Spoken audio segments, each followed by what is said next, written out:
Good morning, everyone. Welcome to Cincinnati, or welcome back. For those of you that have been here with us before, we appreciate that you took time to come from wherever you're from to join us here for the 4th Annual Ohio Deflection Association Summit. My name is Dan Malloy. I'm the president of the Ohio Deflection Association. In my role this morning, I have the distinct honor to introduce the man that's going to be serving as our master of ceremony for the entirety of this event. So as the Drug Task Force Liaison for the Ohio Department of Public Safety's Office of Criminal Justice Services, Dennis Lowe brings 40 years of law enforcement experience, with 36 of those years dedicated and devoted to specialized field of drug enforcement. He served communities across the state as the local law enforcement level in Ohio Attorney General's Bureau of Criminal Investigation. Dennis recognized in 2015 a need to address the issue of drug trafficking and substance use from a different perspective. As the commander of the South Central Ohio Major Crimes Unit, a multi-jurisdictional law enforcement task force, Dennis created Project Fort, a quick response outreach team model embedded within the task force, whose primary goal was to provide those with substance use disorder expedited access to available treatment and recovery resources, harm reduction materials, and other available community services necessary to save the lives of those within his communities. In 2020, the Major Crimes Unit became one of the first drug task force units in the country to hire and embed a civilian peer recovery coach into its daily operations, creating a more comprehensive and holistic approach to addressing the issue of substance use and create the true partnership between law enforcement and the Fairfield County community. In his current role, Dennis oversees the Ohio Department of Public Safety's Bridge Initiative, which brings together public safety and public health professionals, promoting stronger community partnerships through deflection programming. As the former president of the Ohio Narcotics Association of Regional Coordinating Officers, the Ohio Task Force Commanders Association, and is the current secretary of the National Narcotics Officer Association, Dennis seeks to create innovative approaches while strengthening collaborations aimed at making communities safe, healthy, and well. Dennis works and will continue to work to provide anyone and everyone within the communities that need the help and services that they deserve. It is my honor to welcome Mr. Dennis Lowe to the stage.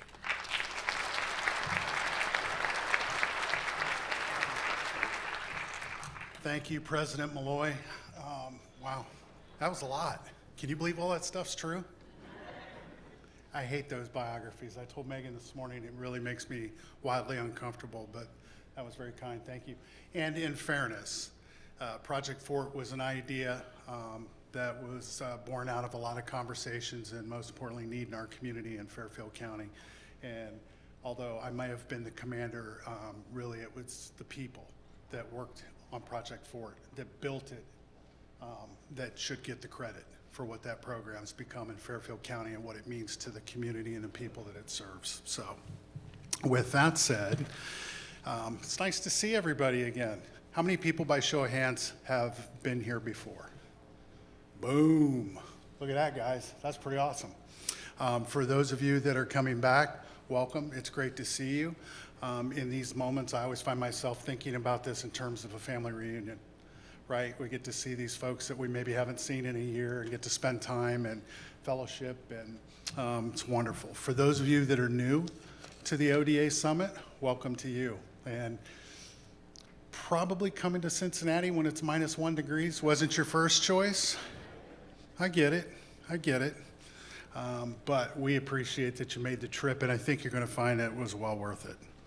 So I have a script that I'm going to be reading from, and I'm going to try to stay to that script. I've been told that it's important I stick to the script, and for those that know me, know I love to be off the script. I would much rather not look at this and just talk, but I'll probably get myself in trouble, so I'm going to try to stay to the script. At this time, I would very kindly ask all of you to stand for the presentation of our colors and the singing of our national anthem by Robert Lomax from the Hamilton County Sheriff's Office.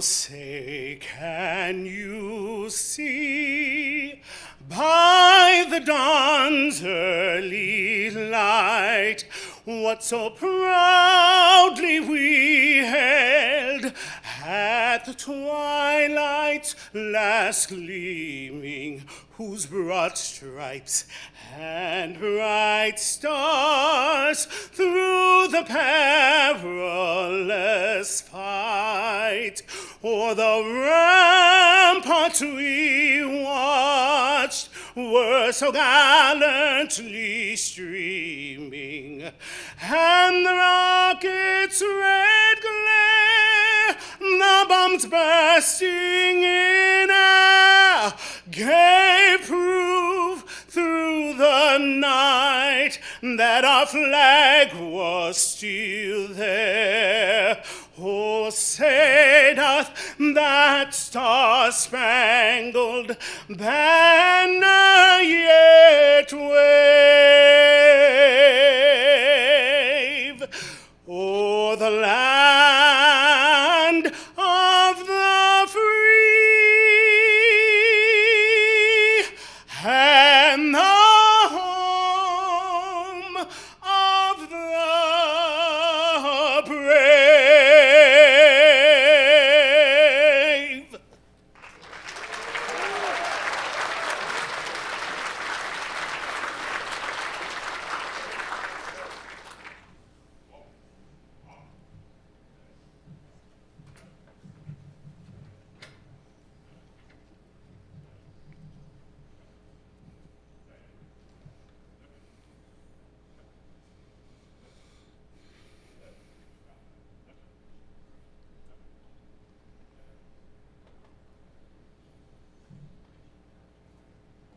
Wow, how about another round of applause for Mr. Lomax?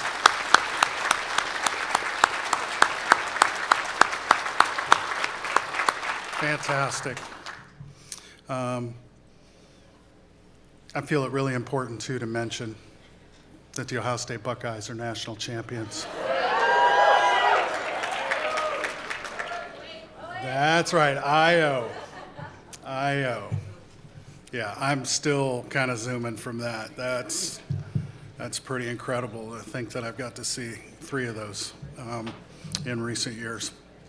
So we're really blessed to be here again for our 4th annual summit. I think it's amazing. This conference brings together an incredible group of leaders, professionals, and advocates from across the United States. We had 280 people registered to attend this conference representing 14 states, the District of Columbia, and we are now an international organization because we have folks here from Canada. So just to give some recognition to those states, we have folks here from Georgia, Illinois, Indiana, Kentucky, Michigan,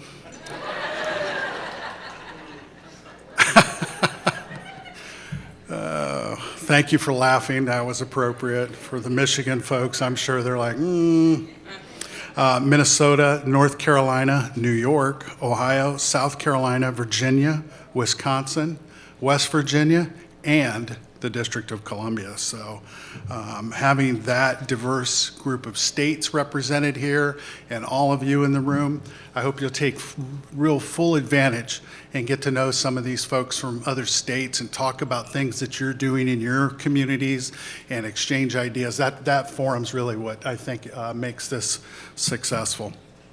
So, knowing too the disciplines that make up this group, I remember in 2019 when we started having conversations about creating this organization, it was that we have all these disciplines out there doing this incredible work in the community, and they're all kind of siloed off. They all have their own professional associations and organizations and groups, and wouldn't it be amazing if we could bring all of them together under one roof and all of us work together and have a board of people that are not only in public safety, but public health, behavioral health, mental health, peer supporters and community leaders and faith-based organizations, whoever, and give everybody one voice to speak to this issue. So give yourselves a round of applause for being here for 4 years in a row and making this what it is.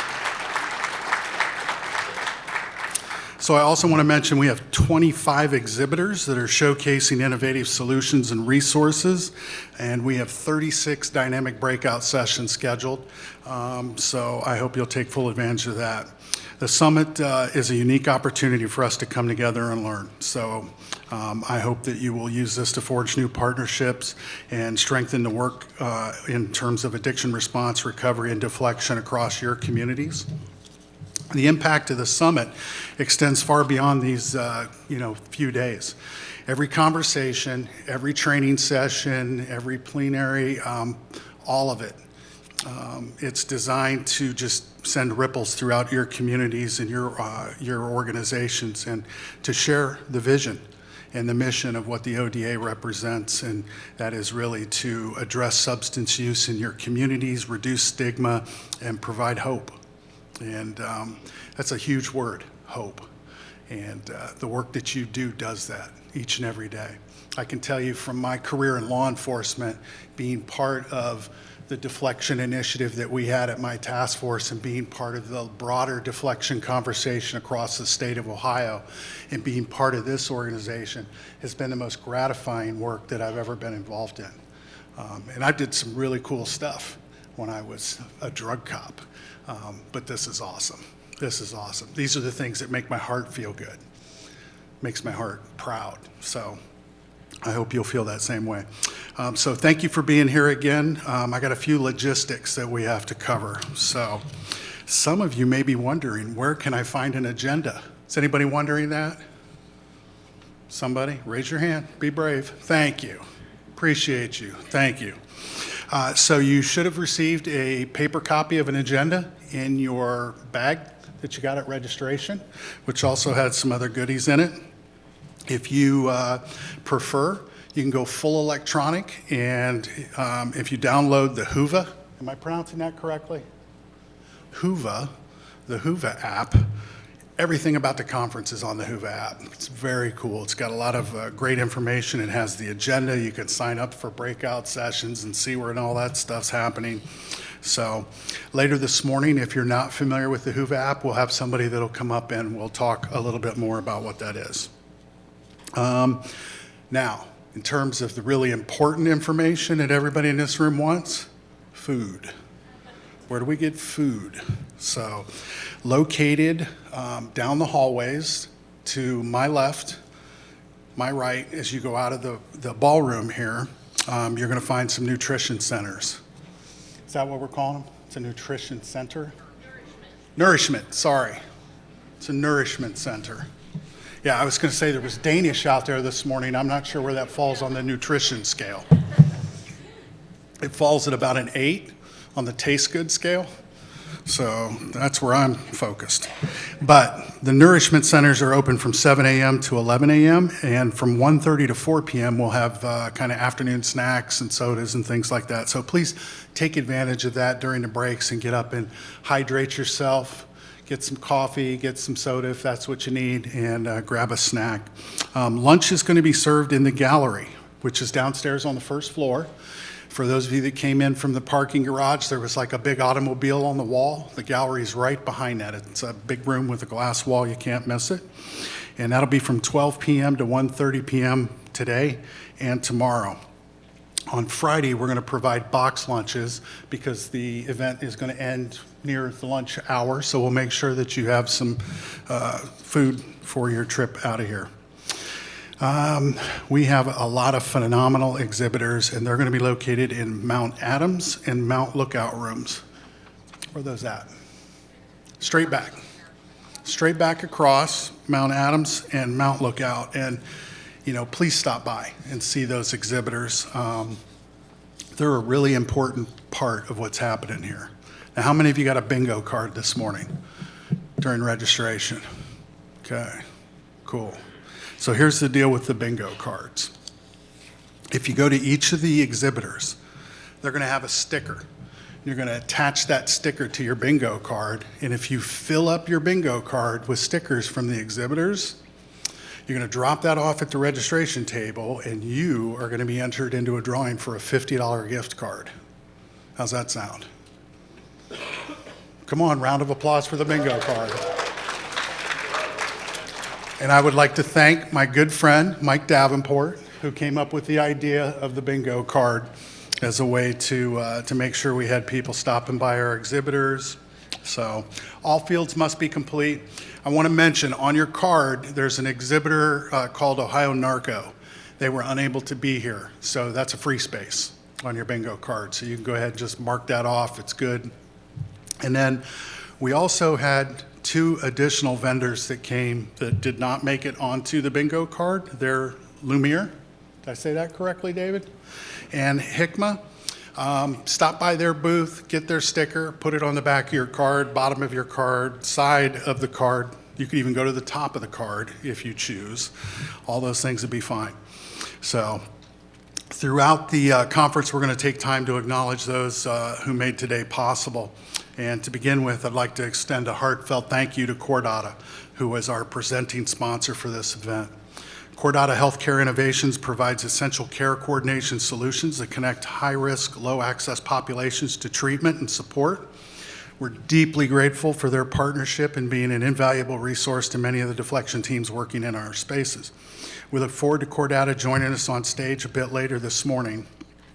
They're an amazing partner, and the software that they have provided for deflection work has become an invaluable piece of every team that's using its daily activities. So more on that in just a bit.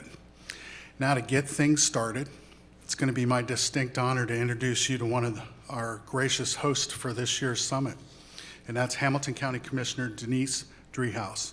She is the president of the Hamilton County Board of Commissioners. In 2016, Denise became Hamilton County's first elected woman to the Board of Commissioners. When she came to the board, she inherited the Hamilton County Heroin Coalition from her predecessor and founder, Greg Hartman. The coalition was founded in 2015 in response to the state of emergency due to the heroin epidemic sweeping the region.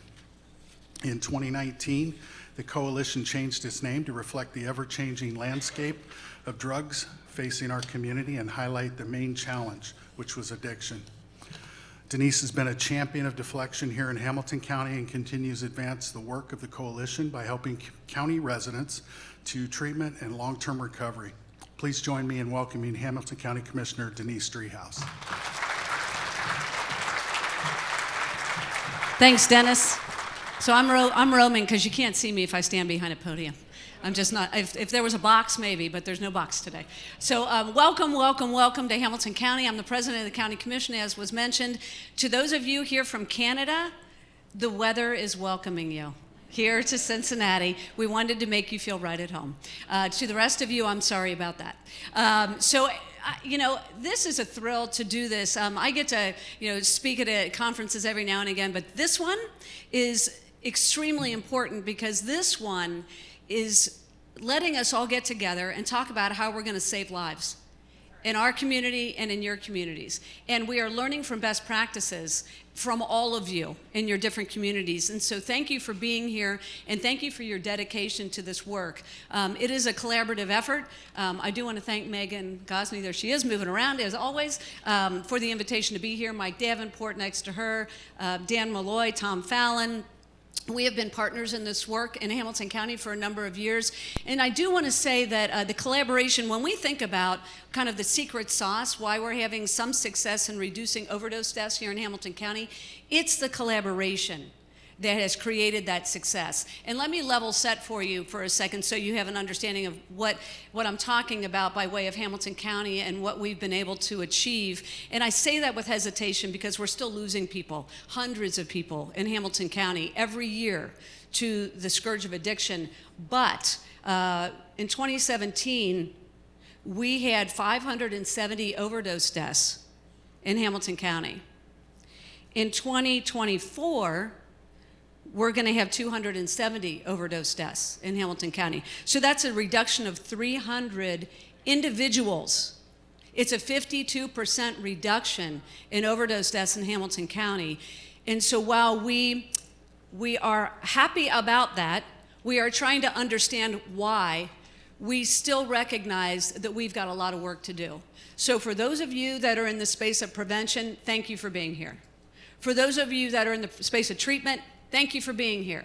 For those of you from law enforcement, from public health, from the hospital systems, from the faith community, from the business community, it is this collaboration that allows us to connect the dots, save people's lives, get people into treatment and long-term recovery. That's the secret sauce. And the outcome from all of that, and I think law enforcement is critical to this, is that as we talk about this and all these different disciplines, you called them silos, it's true, but they're disciplines, and to bring the disciplines together and to break down the barriers in between is what makes it so important. And in the process of doing that, we've reduced stigma, because stigma stands in the way of all of the above.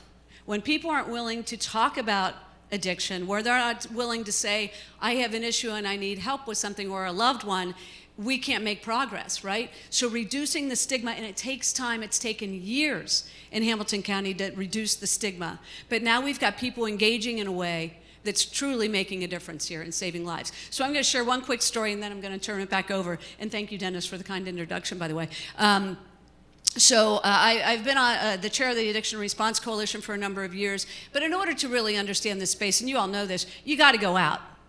You gotta do a run with the QRT to really understand it, because I will tell you as a policymaker, maybe this is a takeaway, as a policymaker, it is easy to not fund stuff I don't understand anything about.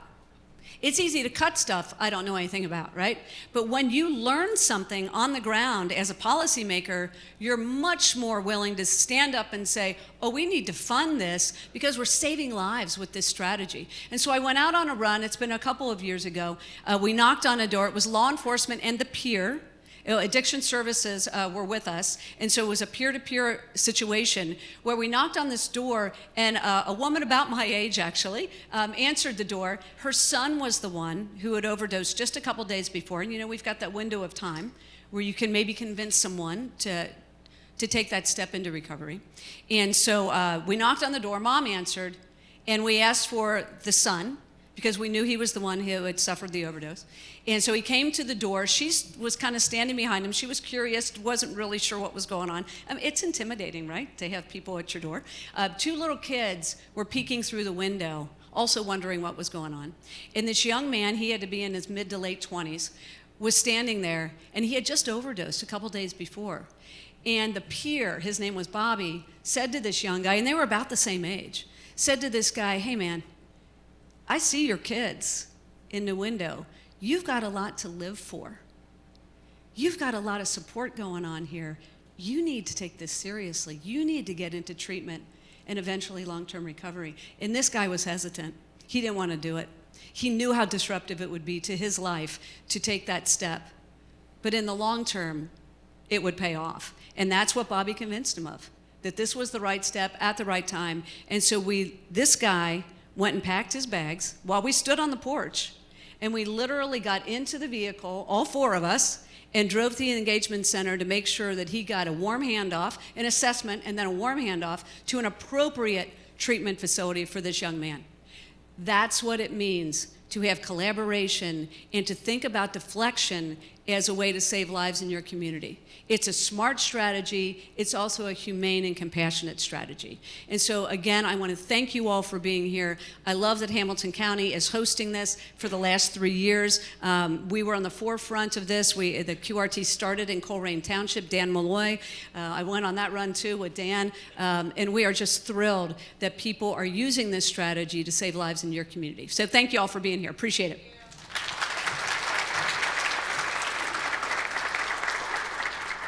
This isn't yours. I'm just going to walk away with it. It's mine. I'll take that home with me. Yeah.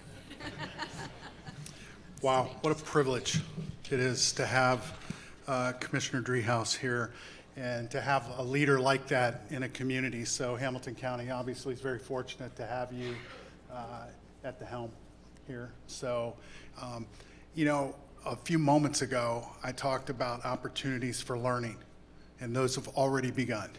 They've already begun because the commissioner gave you a really, really important and valuable nugget, and that is building relationships and building relationships with your community leaders. So if you do not have an existing relationship with a county commissioner or the equivalent of whatever that is in your community, I would encourage you to reach out and try to build that relationship and invite them into your space and invite them to learn about what you're doing, because she's exactly right. And kudos to you here in Hamilton County, not only as a Board of Commissioners, but to the Hamilton County Heroin Task Force and the QRT and all the work that they've done to build relationships. Everybody that used to work on my task force knows mission one was relationship building. Relationships equal mission success, and if you're not doing everything you can to expand and build relationships up, down, across, inside, outside your organizations, you're doing yourself a disservice. So thank you for that. I appreciate that. So now it's my pleasure to welcome Brian to the stage.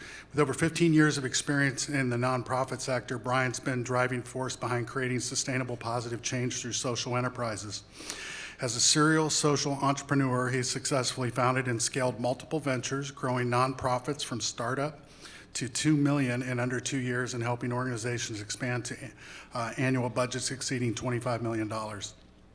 Before joining End It for Good, Brian served in executive leadership at PCs for People, a national nonprofit focused on closing the digital divide.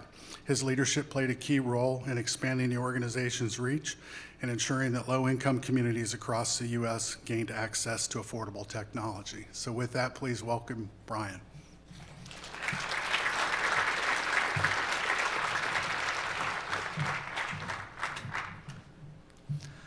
Hello, thank you all so very much for having me. Click. Oh. There we go, sorry.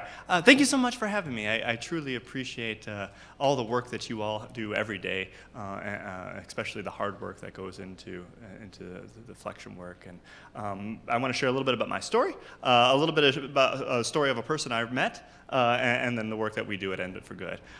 So I got started in my career about 20 years ago working with homeless, doing outreach. It was a simple kind of church ministry, going and visiting homeless folks where they lived, under bridges, in alleyways, and bringing a simple meal, usually a hot dog, and friendship. And the idea was getting to know people and helping to change them that way. I'll share one brief story of a lady named Jean that I think about on cold nights like this, when she lived in basically a mud hut with a tarp over it by those railroad tracks. And I remember it snowed one day. We'd go out every week. It snowed the day after we left, and we came back, and there were no tracks in or out of her place for 7 days. And it made me think of the isolation and the loneliness and the importance of our ministry of just bringing that friendship. And for about 6 years, I visited her once a week. And one day she started talking about her kids. And I said, I had no idea you had kids, right? Usually it was just you put a hand out for her tarp, we'd give her the hot dog and move on, right? But one day she's like, yeah, I got kids. And then like the next week, she's like, man, I should talk to my kids. I was like, yeah, that sounds great, right? And she eventually found sobriety, found housing, reconnected, and just that important part of the personal part, right, was kind of that core memory I got from that experience. But from so much of that work, I found that a lot of the folks that were homeless were struggling with substance abuse. They were struggling with mental health, and many of them were coming home from homeless shelters, right? So I started working in homeless shelters and kind of went upstream farther, and then found that many people were coming from the shelters were coming from prison or jail, really. So I started working on, reintegration programs, right? And continuing to move upstream and helping people, right? I became focused on workforce development, so I started a bunch of businesses that provided jobs and job training opportunities for the folks that we served. And then I also became really focused on treatment, right? Getting people sober and getting people employed, right? And then housing follows was the idea, right? And I remember I was at a conference with Ohio Department of Rehabilitation Corrections, and much like this, was sitting at a lunch next to one of the regional directors, and I said, man, if we could only get people before they came came home, right? Like when they got their 3 hots and a cot, we can get them educated and they could, come home with a job instead of come home and just starting my program. And he's like, well, let's do that. So we started doing pre-release programming, right? Where we went into the jails and went into the prisons and started training and continuing to go upstream, right? And then we started doing pre-release training, right? Where they get an ankle bracelet and come on down, and we had a culinary kitchen where they make 5,000 meals a day, right? And we worked a lot with the Northeast Reintegration Center. I don't know if you all are familiar, but it's the women's prison up in Cleveland. And again, just some really personal, heartbreaking stories I heard there, right? A lot of stories of women, moms who had experienced just significant trauma, right? And were coping with that trauma with substance abuse, and mental health, right? And I began to wonder, is this really the best response? Is prison the best place for them? So I'm going to pause my story there, and I'm going to go tell another story, right? It's like a Tarantino film, this talk here, right? We're going to jump around. It's the story of a lady named Christina who is down in Jackson, Mississippi, about 6 years ago, right? And she, born and raised in the South, right? Conservative Christian, homeschooled, never smoked, never drank, just about as straight of an arrow as you can imagine, right? And believed very much in a lock-em-up approach to drugs. People choose to addiction, and that's that, right? And one day, she, in her life, she decided to become a foster mom. And she got the call to foster a newborn baby. The mother had been struggling with addiction, so the baby was placed in foster care while she went through treatment, right? And over the course of that year, her life got turned around, right? She got a front row seat to the recovery process and found that this mom didn't just want to do drugs. She wanted to be a good mom, wanted to be there, and kind of went down this deep rabbit hole of is incarceration and the criminal justice system the best tool to help moms like this work through their process, right? We spend nearly $1 trillion on our response as a community. Is it getting the best response we can? There we go. So we talk about the drug war of the 1980s, right? Where we spent literally over $1 trillion responding to that community, and we have and what Christine has done is start an organization called End It for Good, which I'm thrilled to have joined. And End It for Good, we talk about the harms of the drug war, right? So there are harms from drugs, and there are harms from our community's response to the drugs, right? Drugs can be truly devastating substances, right? But they also can be helpful substances. I just tore out my shoulder and rotator cuff last week. He got morphine. It was not the devil that night, right? But it can also be some of the hardest and evilest parts of humanity that we've all seen, right? And similarly, our community response to that, right? How we approach the stigma, approaching with, we talk about having tools in a tool chest in drug response, right? Not everything's a nail that needs a hammer, right? There are different tools to be able to use in different approaches.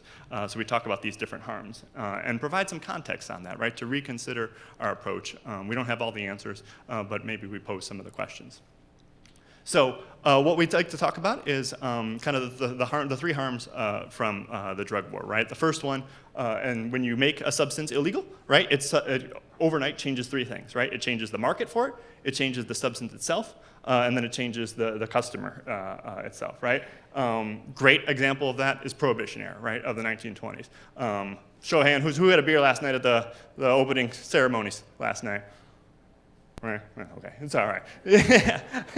Right? Lots of folks drink. We all do it responsibly. But in the 20s, right, it was prohibited, right? And we had gang violence, right? We had the mob. We had all sorts of crazy things, right? And when we move to a substance from being illegal, right, then the people selling it are illegal, right? There are all those protections of it being somebody who has to card and take IDs and make sure it's a responsibly sourced product, right? All of that is gone, and it becomes violent, right? If the cartels are there because they see a market, right? They see an opportunity to make money.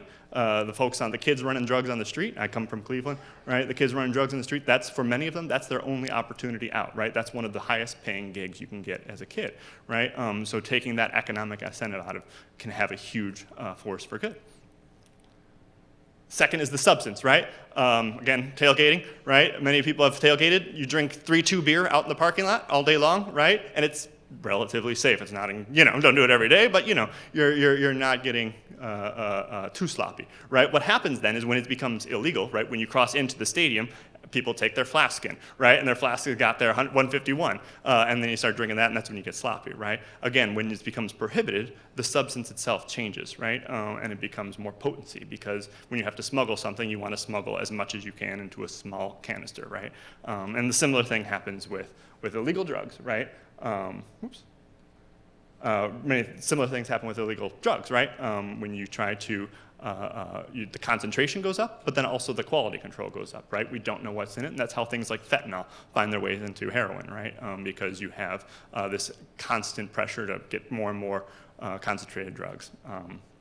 And then the final piece is, on the consumer side, right? Instead of looking at somebody as a potential patient, we look at it as a crime, right? And again, that doesn't mean you can go out and do crimes, but the acts of, having trauma, right, and for trying to self-medicate, that is a patient response. We have to have a health-centered response to that, and changing that perspective.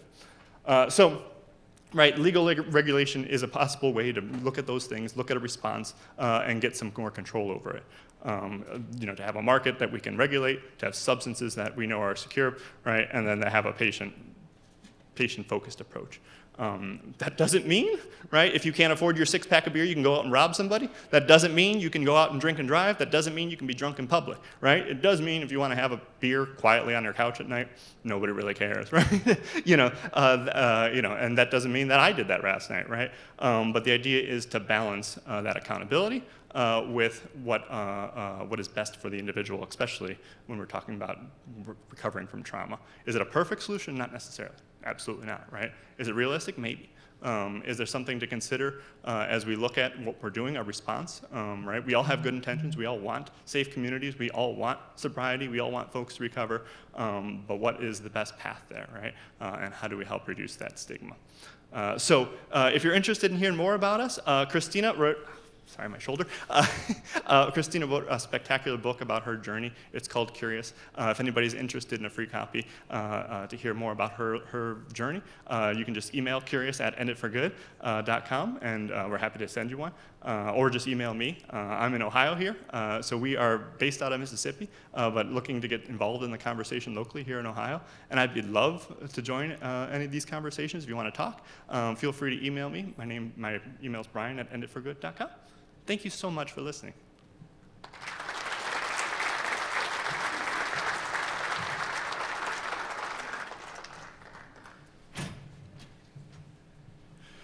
Thank you, Brian. Okay, moving right along.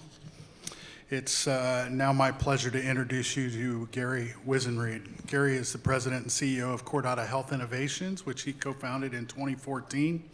Gary has an impressive background in healthcare technology sector. Prior to his role at Cordata, he served as senior vice president and COO at Streamline Health, and he also founded a highly successful technology consulting company. Additionally, Gary's played a key role in multiple mergers and acquisitions, further showcasing his extensive leadership and strategic expertise. Gary holds a Bachelor of Science in Electrical Engineering. Whoa. That's pretty impressive, Gary. Wow. And he just saw me mess up like a 2-syllable word. From the Rose-Hulman Institute of Technology, and his broad experience in both healthcare technology makes him a valuable thought leader in our space. And I've had the privilege to get to work with Gary on some projects and be in the room with him. And aside from all of the intellectual things that Gary brings to his work in this space, the most important thing I want you to know about him is that he is extremely passionate about the work that you do, and is committed to helping you do that in whatever way he can. Even maybe when it's not necessarily financially the best thing for Cordata, he has chosen to do the right thing to help our deflection programming. So help me welcome Gary to the stage.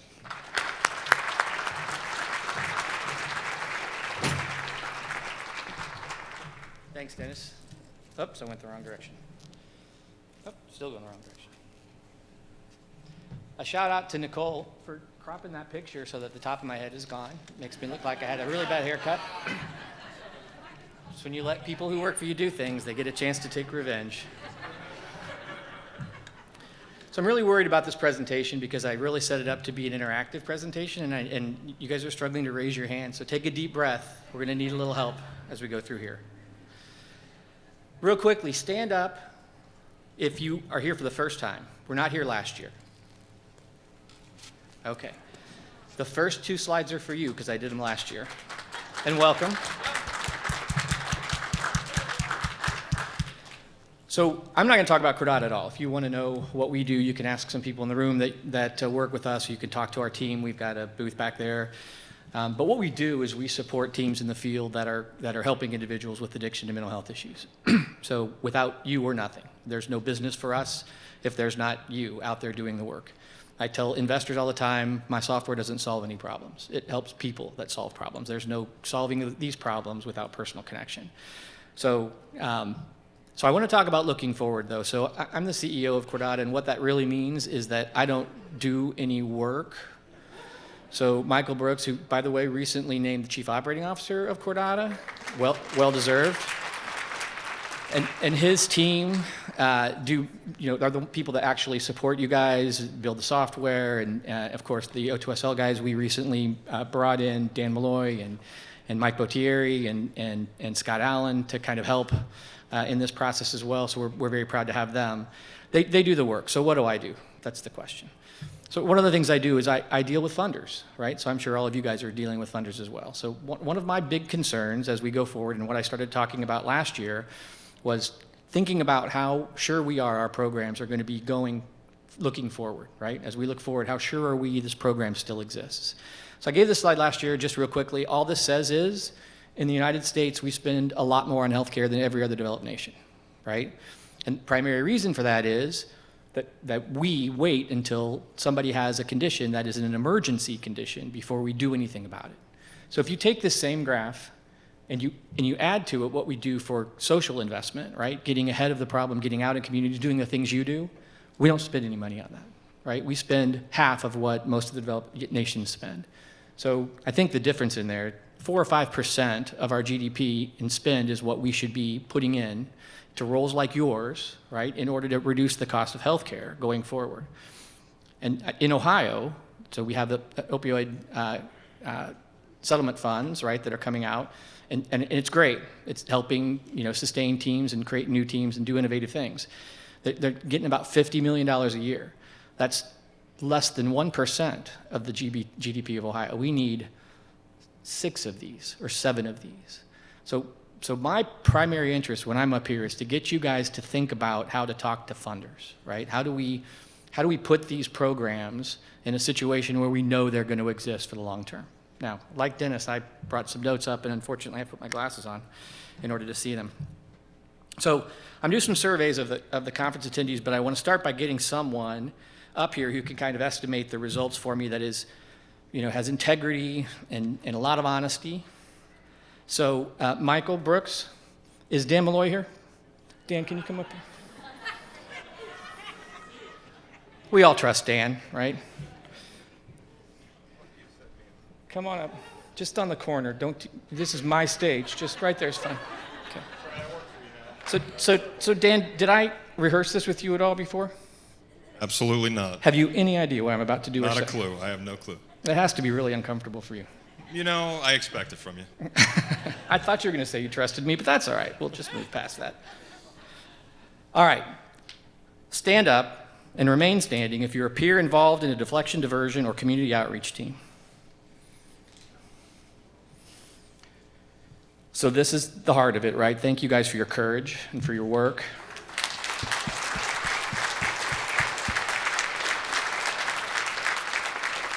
I had the privilege to attend stay standing. I had a privilege to attend a peer conference in West Virginia in December, and Dr. Lloyd, who is the new ODCP director over there, gave the best hour-long presentation on addiction that I think I've ever seen, and it made me realize how important you guys are. We'll find a way on our website to get that up there if they'll let us, so other people can see it. But it was fantastic. All right, so stay standing because we've got some more going on. If you're a public safety resource, police, fire, EMS, involved in community outreach, diversion, deflection activities, please stand. Good.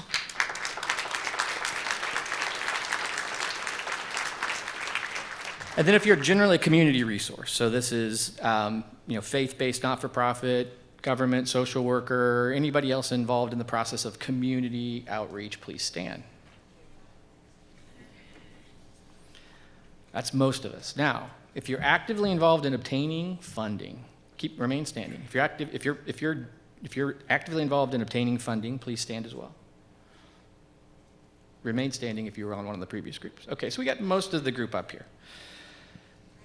So, I want you to stay standing now if you believe your program is sure to be funded for the next year. How many did we lose, Dan? How many did we lose, Dan? 20% maybe? Oh, more than that. More than 20%. More than 20%? Give me a Yes. number. I'm writing this down. 30. 30%. 2 years.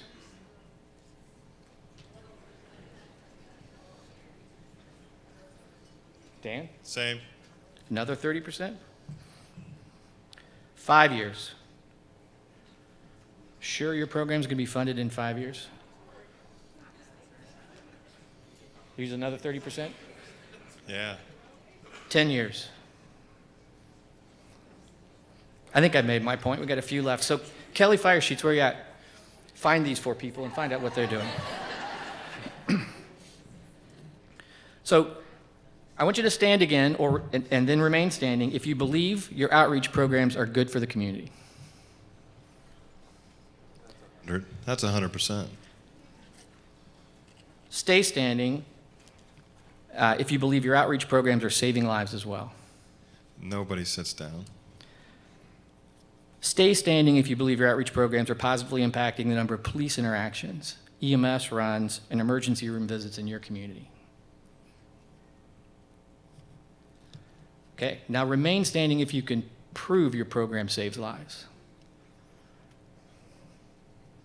Remain standing if you can prove your program is saving lives and positively impacting police interactions, EMS runs, and emergency room visits in your community. You can prove this. You have data. Well, that's pretty good. That's much better than I expected. It really blows my presentation out. Finally, remain standing if you can quantify in U.S. dollars the value of your programs on total health care costs, Medicaid costs, or public safety costs.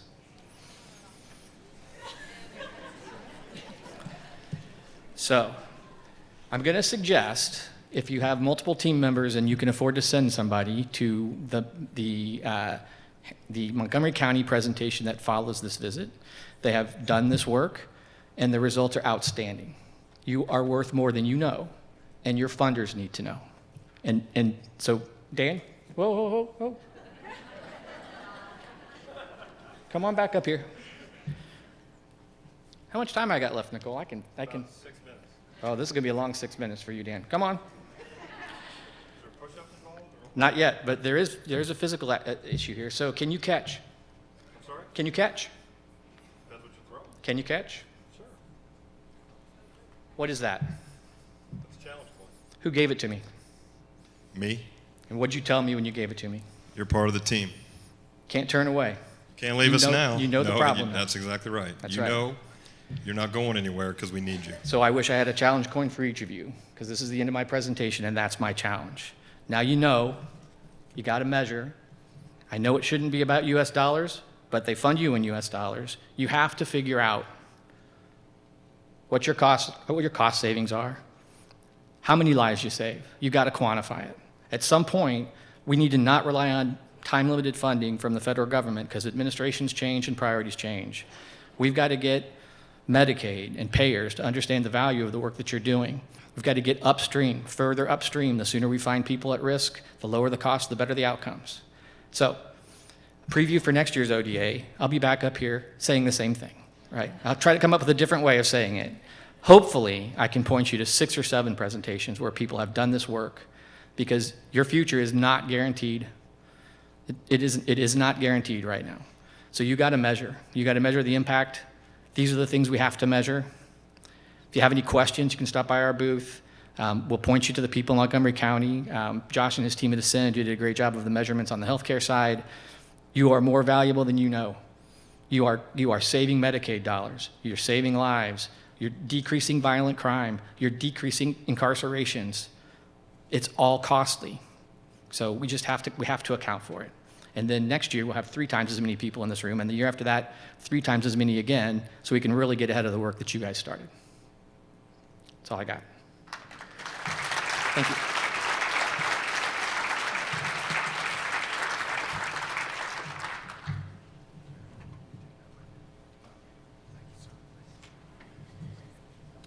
Great job, Gary. Thank you so much. Smart guy, smart guy. Also, dropped another nugget on you. Anybody catch it? He gave you the answer to the test. For all of you that are trying to figure out how do we get this thing funded? How do we keep this sustainable? How do we keep moving forward? It's by providing the answers to the work that you're doing so that people like Commissioner Driehaus can have something to go, here's why we're doing this. This is why we're doing it, because it actually does these things. Everybody in this room can tell your story from your community. You know that you're doing this work. You know that it saves lives. You know that it impacts your community in positive ways. You all have stories, but being able to see that data and be able to back that up is very powerful, and unbelievably powerful. And I don't mean to give a shout out to any specific group or anything like that, but I'm going to because it's important. And the work that Dr. Firesheets and the folks from Montgomery County Health did on their study, boom. Because it was like, oh my God, there it is. There it is. The thing that I know I've been doing, they just proved it. So please, if you get a chance, go sit through that breakout session.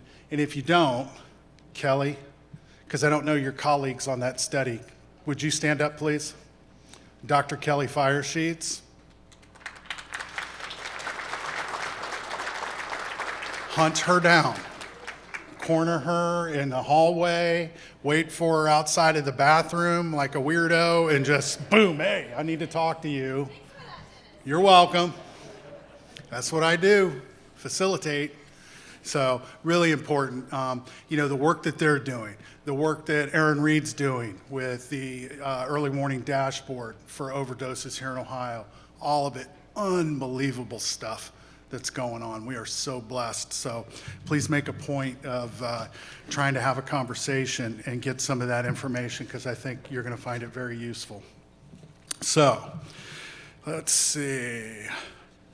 Now, I'm excited to invite 2 key members of the Ohio Deflection Association's Planning Committee accreditation team. That's Nan Franks and Tom Fallon. They're going to come to the stage, and they're going to share some important information about what to expect regarding the HOOVA app, as well as details on how to get CE credits and CPT credits. Before I ask you to welcome them with a big round of applause, though, I need everybody in the room to know that we are videotaping this presentation. In the main ballroom here, we've got video cameras going in the back, and that is so that we can create a highlights reel of this event to put on the website and preserve this information. So if for some reason you have an opposition to being filmed, you do not want to appear on camera. I don't know why. You're all very, very beautiful people.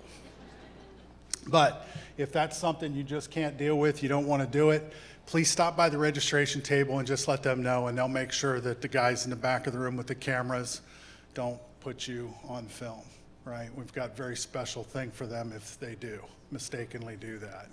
Guys, we'll knock your tripod down and all that. So with that, I'm going to bring Nan and Tom, my good friends, to the stage, and they're going to share some information with you about CEs, CPTs. Hey, good morning. I'm personally impressed that everyone came out in this weather. Earlier this morning, I thought, can you say you're too old to go out in the cold? I mean, is that a legitimate thing? But here we are, right, with cold weather fashion, and we want to tell you about how you get your continuing ed credits. So we have continuing ed credits for all of the chemical dependency licenses and counselor social work and marriage and family therapy and law enforcement. So we were able to get 12 breakout sessions approved as CPTs. Nan has marked those in the Hoover app. In the Hoover app, So we'll you talk will about get that in a minute. CPTs. They are the general hours. The only one that is the topic categories is Steve Click from Ohio DPS personal wellness class, which is in breakout session B. So the 12 CPTs for law enforcement. They should, when you go into your Hoover app, and we're doing some old school backup, not that I don't trust the Hoover app, but this morning I was struggling. When you choose where you're going, well, when you look at the item, it will tell you how it's tagged. So CD and counselor social work are tagged with either a TR1 or a C code. And the police, law enforcement is tagged with PO general or PO wellness. So we would like you to put into your agenda your intent to go to the class. We're hoping when you get in there that there will be a way to automatically check in and then check out and leave your evaluation. But just in case, we're going to have a physical sign-in sheet in each of the rooms. And for the law enforcement people, for their CPTs, just make sure you stay the whole time, because that's got to be verified that way. So. Yeah, and if the technology works, you have to stay the whole time, and you have to do your evaluation when you leave. So we're around all the time. If you've got a struggle, find me, and we'll try to fix it for you, or we'll just like hug and say, you know, it sucks. But anyway, okay. All right, thank you. Thank you.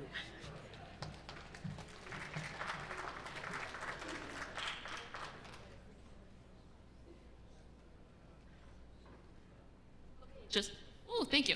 Oh, one more minor thing. So when you log into the app, you'll see dots at the top, and that will tell you the tags that Nan was talking about. So whether or not those are law enforcement credits or the continuing ed, you'll be able to click on that. Once you click on it, you'll see a blue bar at the top that says add to my agenda. And that's what we're talking about. That's how you want to add that, and we'll be able to see what sessions you attended, and that will give us a roster. But if you run into any issues, stop by the registration desk and we'll help you out. Thank you, Megan. Appreciate that. Guys, that's Megan Guthrie. If you don't know Megan, Megan is one of the hardest working people in show business. Like 47-page script I got. I told Megan last night, like most things in my life, even at my current place where I work now, all the important things that I do, any of the things that I need to remember, all happen because a really important woman in my life has told me to do those things, right? They all know I'm helpless. And so I started at the Department of Public Safety in October, and December rolled around. It was Christmas. And where I sit, I'm surrounded by a lot of other OCJS employees, grants planners, and folks. And so, I don't know, the 2 days or whatever before we all kind of bugged out of the building for the holidays, one of my coworkers, who's in the room actually, walked by my desk and set down a really beautiful little Christmas gift bag. And as a bachelor single guy, I don't get a lot of Christmas gifts, especially at this age. And so I was like, wow, this is awesome. I got a Christmas gift. And I opened it up, and I think it had apple butter in it and some candy. And then one of my other coworkers brought by a box of Chex Mix, which, dude, Chex Mix. Locked in. In fact, I conned her out of taking Chex Mix off of people who were working remotely that day's desk and giving it to me to take home. So thank you for that, Amy. But Linda sat down the bag, and I said, thank you so much. That was really, really thoughtful. And she goes, we just wanted you to know you're one of the girls now. And I thought, 40-year law enforcement career, task force commander, president guy, doing all these things, and now I'm one of the girls. Maybe the best job I've ever had. I've told you that we're going to take time throughout the day to acknowledge the people that make this event possible, and that's a lot of our sponsors. I want to take a minute and do that because we're incredibly grateful for their support of this event and making it happen. And, you know, we couldn't do the nourishment centers and all the other stuff that we do without them. So I'm going to take a second and ask my very good friend of a few years, Amy O'Grady from Indivior, to come up here and talk about Indivior. There you go. Round of applause.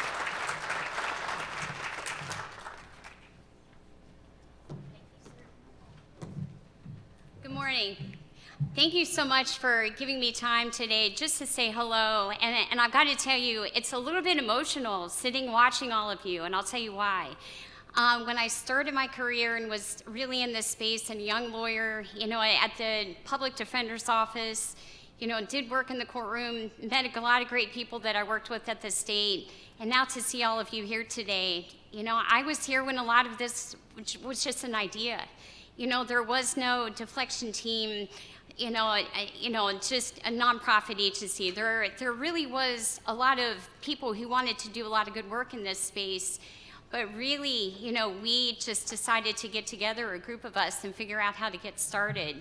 You know, like I can remember being in a room with Scott Duff and going out to do a presentation and saying, maybe if we tell them every place that they used an overdose reversal agent, people will understand that there's an addiction problem in their community. You know, I can remember being with Tom Fallon and saying, God, I really hope they fund this thing, you know, called the Heroin Task, or you know, Hamilton County Task Force, because there's a lot of good things that can be done here. You know, and Dan Malloy, I mean, I just can remember sitting with him and talking with him about law changes that we needed to make things better for you, and you know, maybe expanding the good work that he did in Coleraine Township. And by the way, Dan, when you did this work, it was because you listened to a mom who had a kid, who suffered from an opioid use disorder, and you knew that there was more that can be done in this community to help people and to save lives. So, you know, think about what Commissioner Driehaus said. We went from ideas to collaboration, and now we're to a point, you know, where we have people from different disciplines that are listening to each other, that understand, you know, people in the criminal justice system didn't really understand behavioral health, and people in behavioral health didn't understand criminal justice. And now we talk to each other. And we're doing great, and we've got a lot more and a long way to go. But you're gonna learn a lot over these next couple days about what you can do to put your communities in a better position. And the thing that I encourage you to do is exactly what Commissioner Driehaus said. Continue to collaborate. Reach out to different communities. You know, when I worked at the state, one of the things I loved was we could collaborate and tell people what was going on in Southeast Ohio, up in Northwest Ohio, and just share ideas and put people together, and I encourage you to do that.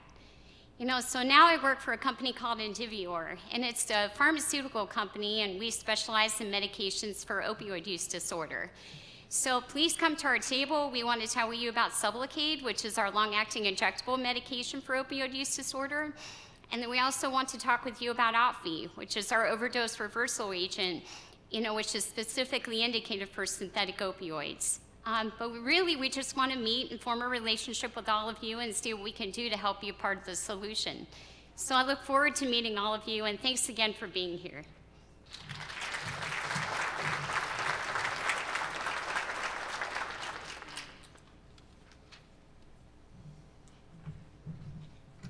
It's good stuff. Good stuff happening here, everybody.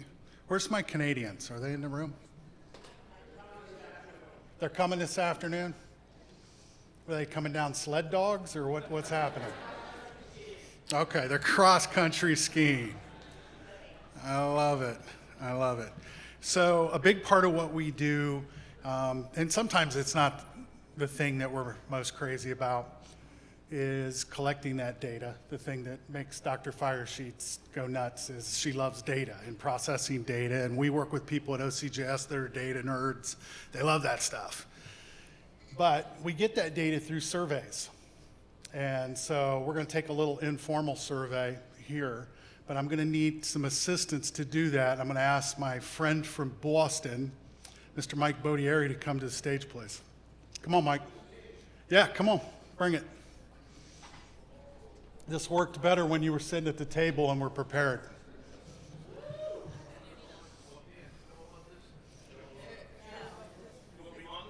Yeah, come on. I want everybody up here to see you.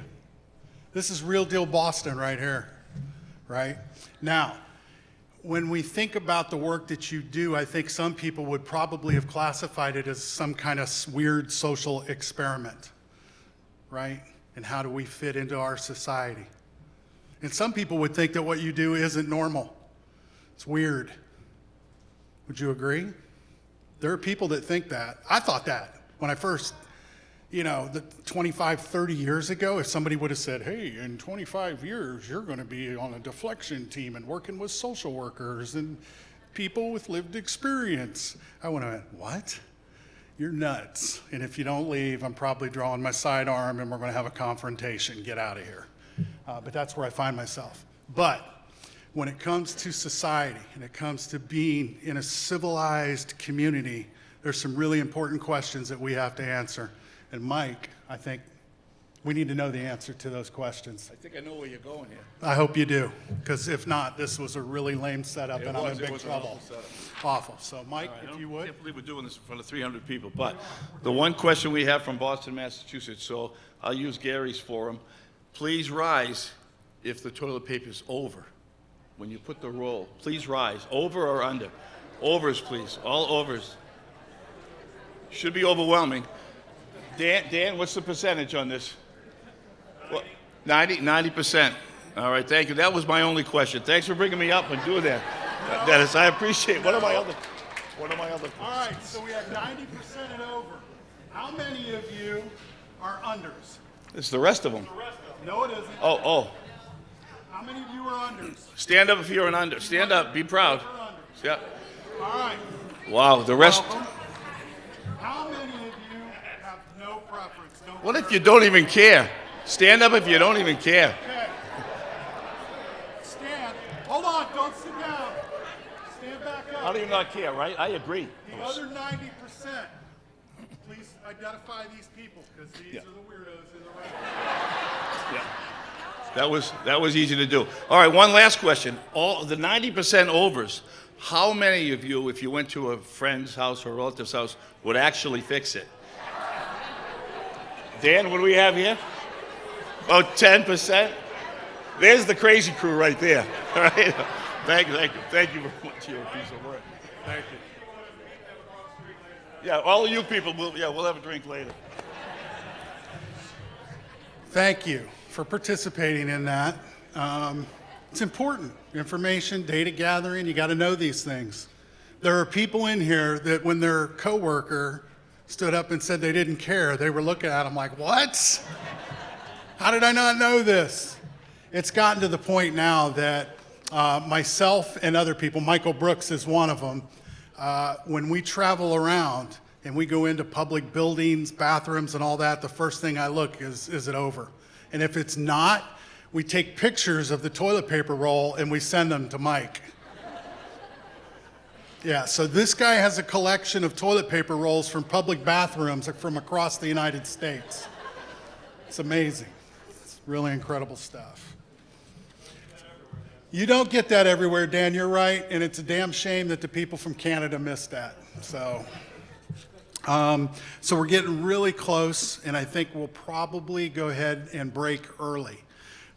So we're going to take a break, but at 10, what time do they need to, 10:20? At 10:45. Everybody synchronize watches. It's like a Navy SEAL operation here. Let's synchronize watches. At 10:45, we're going to start our breakout sessions. So between now and then, I would ask you to look up and down your row, and if there are people in your row that you don't know, this would be an exceptional opportunity, a really amazing opportunity for you to get to know those people from someplace else and talk to them and introduce yourself so that you can have a new friend at lunch, okay? So go ahead and take a break, visit the nourishment centers, 10:45 breakout sessions. Thank you.